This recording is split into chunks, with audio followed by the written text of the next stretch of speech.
salaamaaleykum maa ngi tudd docteur Ndeye Khady Sène juddoo Sénégal màggee fi jàngee fi donc sama cursus primaire secondaire lycée ba université maa ngi ko defee fii Sénégal donc maa ngi jàngee université Cheikh Anta Diop ci faculté de médecine donc bu Cheikh Anta Diop donc foofu laa amee sama doctorat foofu Sénégal aussi la spécialisé wu ba doon gynécologue. Alors université Cheikh Anta Diop maa ngi fa dugg en 1999 donc ba ma amee bac rek laa fa dem commencé fa tàmbalee fa ay études en médecine comme ni ma ko waxee maa ngi commencé aussi sama spécialisation en 2009 et donc ba 2014 ma génn en tant que gynécologue obstétricienne. Kaolack maa ngi fi ñëw en 2016 donc Kaolack moo doon sama deuxième bërëbu liggéeyukaay parce que man bi ma génnee rek Ndioum laa commencé donc maa ngi dem Ndioum en 2014 donc et c'est en avril 2016 que je suis venue à Kaolack. Kaolack nekk na dëkk bu neex dëkk bu bëri jàmm surtout. Du point de vue travail aussi mu nekk dëkk boo xam ne bu am une charge de travail très importante donc loolu moo ma gën a marqué parce que maa ngi jóge woon Ndioum on n'avait pas beaucoup de malades xam nga Ndioum benn dëkk bu ndaw la woon donc bi ma ñëwee comparé ak Kaolack li ma doon liggéey daanaka sur 1 an ci Ndioum mën naa ne daanaka liggéey nañ ko fii 1 mois et demi à Kaolack donc mu nekk lu ma marqué aussi ak Kaolack. xam nga pour un médecin challenge am mooy moom bu recevoir malade rek moom tant que bàyyiwul malade bi tant que aajo malade bi fajiwul moom jàpp ne waru koo bàyyi ndax ñoom seen contrat bi leen lié même si on dit qu'on n'a pas l'obligation de résultat mais on a l'obligation de moyens maanaam moyens yi nga yor yëpp nga mettre ko à la disposition de la patiente pour faj aajoom donc mu nekkoon volet boo xam ne bu sooxe woon la fii Kaolack parce que nekk na loo xam ne il faut nga jàng ko donc ñun on avait nos limites ba nga xam ne buñ tolloon ci limite boobu dañuy obligé référer malade bi à Dakar gis nga donc da ngay gis malade boo ko nee Dakar rek day mel ni addunaam dafa tukki wala yaakaaram dafa tas ma ne non attends lii quand même il faut ñu ut ci solution xool naka la ñuy def ba volet bii nga xam ne sooxe na ñu xool naka la ñuy def ba régler point boobu. Donc fa fi yàlla occasion am formation am en Inde une formation s'est présentée et ñu dem jàngi ko après bi ñu ñëwee automatiquement dañoo commencé di pratiquer. Au début la prise en charge n'était pas du tout facile parce que comme ni ma ko waxee rek Kaolack à part Kaolack Touba la ñoom ñoo am unité de prise en charge des couples infertiles ce qui fait que Kaolack coiffe toute la sous-région depuis Gambie depuis Tambacounda ak yooyu yëpp ñu malades yu bëri kaw fii la ñuy ñëw ñu on reçoit des malades qui nous viennent un peu partout de la sous-région de Guinée Ziguinchor gis nga ce qui fait que day ñëw yokk ci population de Kaolack.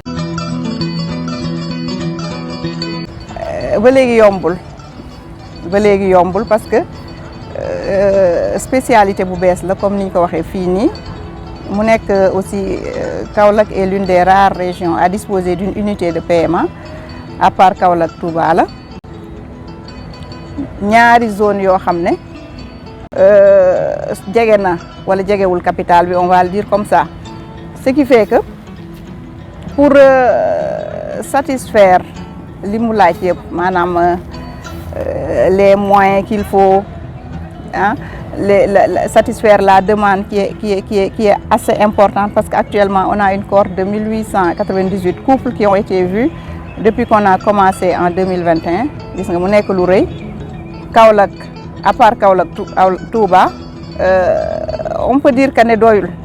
Il nous faut beaucoup plus d'unités qui sont prêts à accueillir ce monde parce que 15% de couples souffrent d'infertilité dans le monde.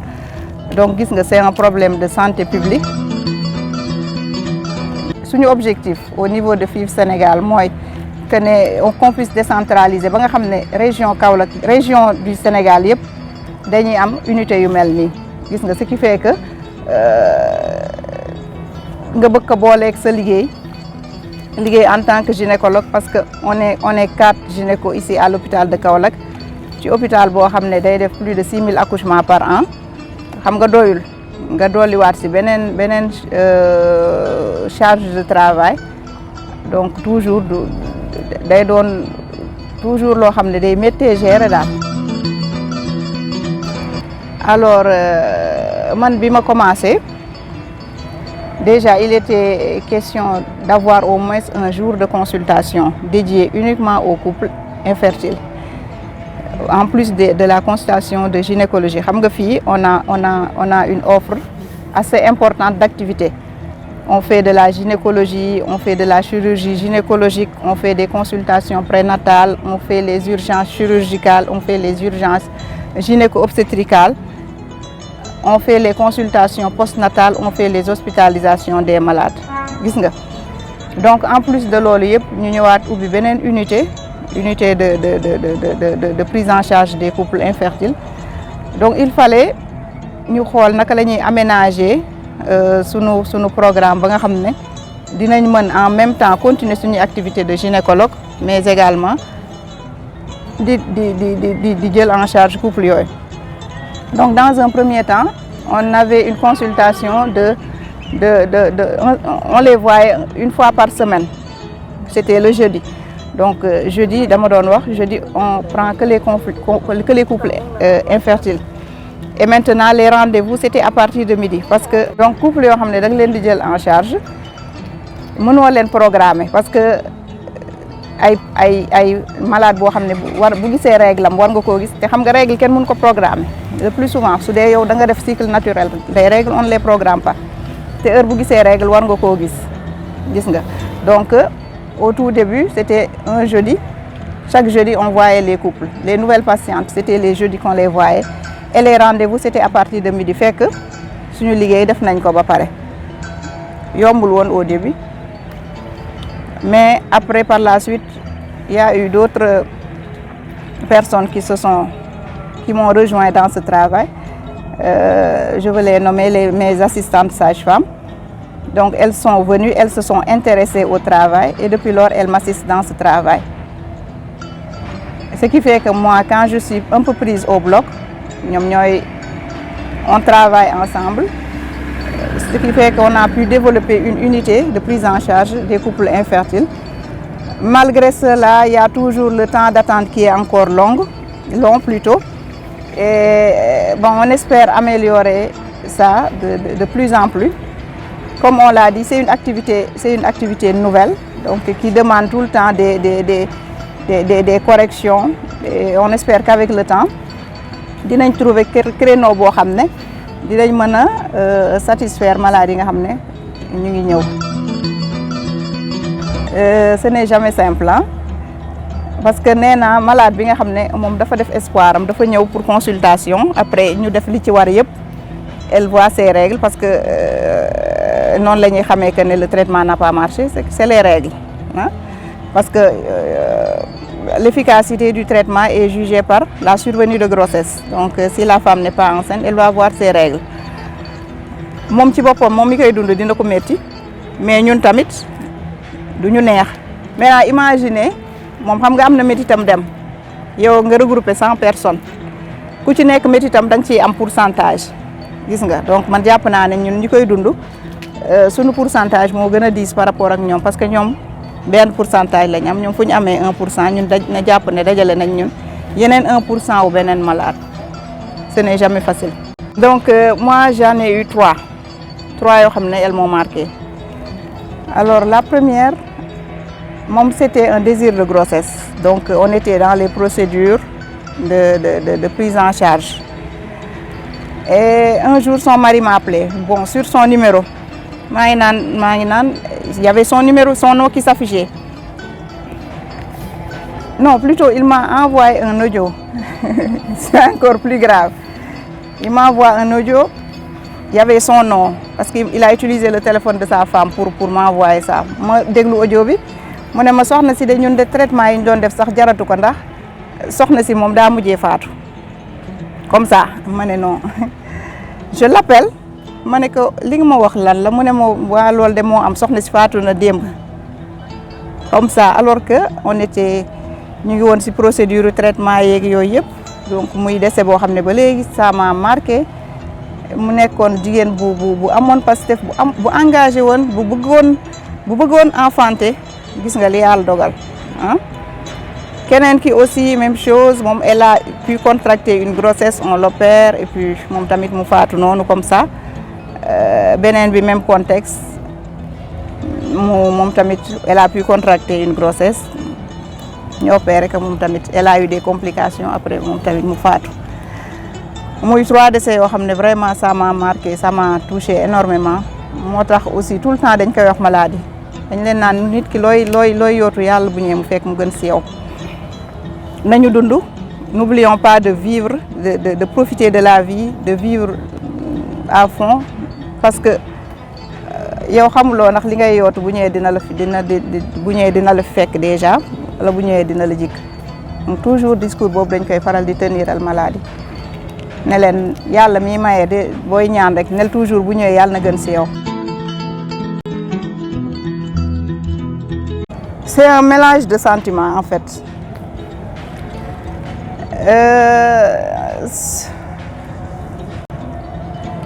En fait doo ko sax mën expliquer parce que yow da ngay fàttaliku les moments que vous avez passé ensemble. Gis nga maladie dañuy dem ba on devient une famille en fait.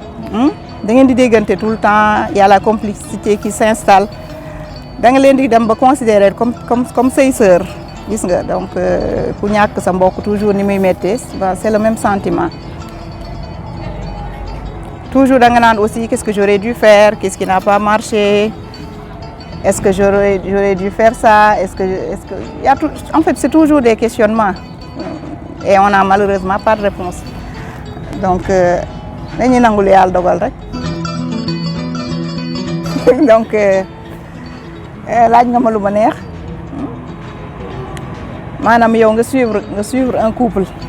suivre leen ba mu ëmb, doo yem ci ëmb bi, nga suivre leen ba ñu uuf seen doom. Man nee naa salaire mënu koo fay en fait. Mbégte bi ngay am yow ñoom dinañ am seen mbégte, mais ñoom lañ jàpp ne mbégte bu ñu am yow am nga ci sa pourcentage. Comme ni ngay amee côté B, bu ñu amee échec ni nga ci amee sa pourcentage, bii tamit da nga ciy am sa pourcentage de mbégte. Gis nga ba tax na prise en charge bi dina metti, dina yàgg, y a beaucoup d'espoir derrière, mais li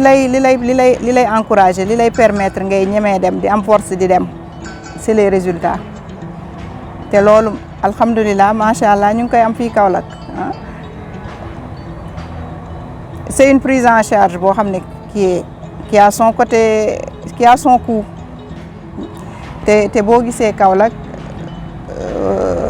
population bi ñun am na benn étude bu ñu fi defoon, da ngay gis que ne population ku jigéen ki déjà maanaam moom ñaaree du jàpp ci dara, moyens yi koy faj jëkkëram moo koy indi. Gis nga ce qui fait que moyens yi si ça fait défaut day répercuter aussi prise en charge bi, da koy sooxal. Des fois malade réer la jékki-jékki ñëwaat, soo ko nee yow ci lan nga nekkoon dala naan problème de moyens moo ma téye woon. Di ñaax gouvernement bi ñu xool naka la ñuy jàppale les couples qui souffrent d'infertilité, parce que ils ont une souffrance boo xam ne du nekk loo xam da nga koy mën a expliquer. Nee naa la ay sentiments yoo xam ne on peut pas les expliquer. Des fois sax malade day ñëw da nga koy laaj lan moo la indi, du